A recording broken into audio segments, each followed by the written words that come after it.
O Evangelho segundo o Espiritismo. Ninguém pode ver o reino de Deus se não nascer de novo. 9. O Espírito sopra onde quer. Ouvis sua voz, mas não sabeis nem de onde ele vem, nem para onde ele vai. Pode-se entender como o Espírito de Deus que dá a vida a quem ele quer, ou a alma do homem, nesta última acepção. Vós não sabeis de onde ele vem, nem para onde ele vai. Significa que não se conhece o que ele foi, nem o que o Espírito será. Se o Espírito ou alma fosse criado ao mesmo tempo que o corpo, saber-se-ia de onde veio, uma vez que se conheceria seu começo. Como quer que seja, essa passagem é a consagração do princípio da pré-existência da alma e, por conseguinte, da pluralidade das existências. 10. Ora, desde o tempo de João Batista até o presente, o reino dos céus é tomado pela violência, e são os violentos que o obtêm, porque até João, todos os profetas, assim também como a lei, profetizaram. E se quereis como vos diz, é ele mesmo, o Elias, que deve vir. Ouça aquele que tem ouvidos para ouvir. São Mateus, capítulo 11, versículo de 12 a 15. 11. Se o princípio da reencarnação, expresso em São João, podia, a rigor, ser interpretado num sentido puramente místico, não podia suceder o mesmo nesta passagem de São Mateus, que é inequívoca. É ele mesmo, o Elias, que deve vir. Não há aí nem figura, nem alegoria, é uma afirmação positiva. Desde o tempo de João Batista até o presente, o reino dos céus é tomado pela violência. Que significam essas palavras, uma vez que João Batista vivia ainda naquele momento? Jesus, se quereis compreender o que vos disse, é ele mesmo, o Elias, que deve vir.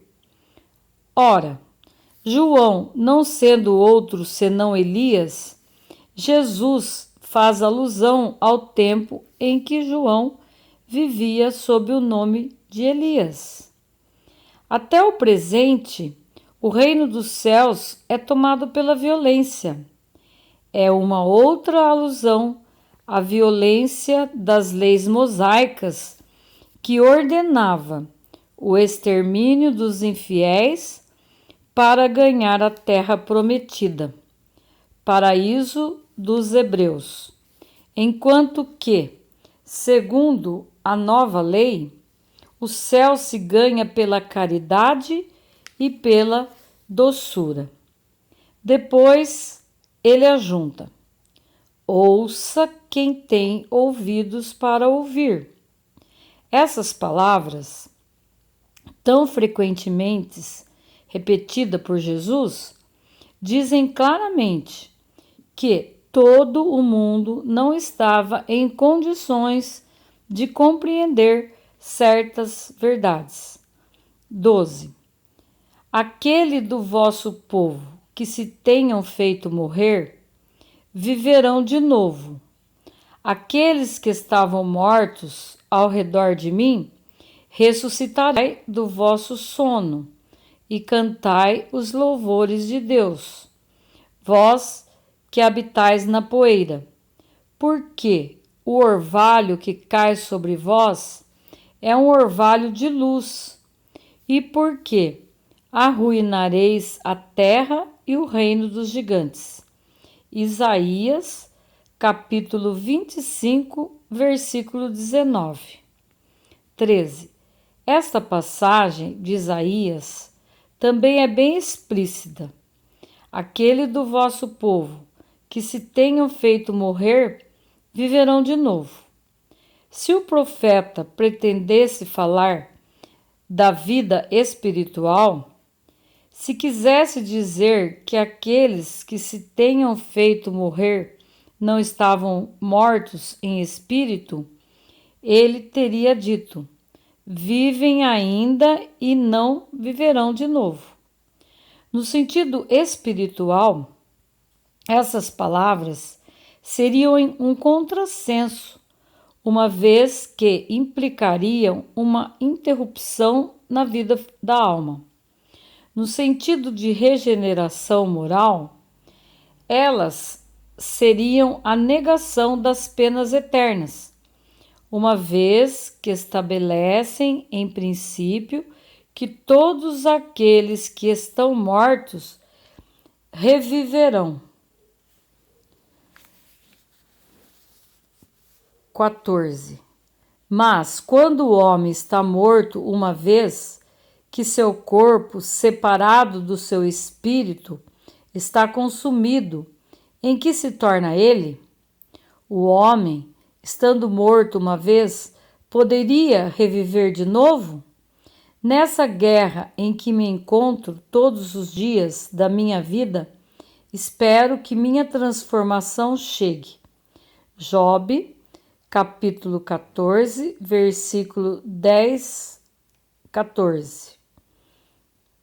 Quando o homem morre, perde toda a sua força e expira. Depois, onde está ele? Se o homem morre, reviverá? Esperarei todos os dias do meu combate, até aquele que me chegue alguma transformação?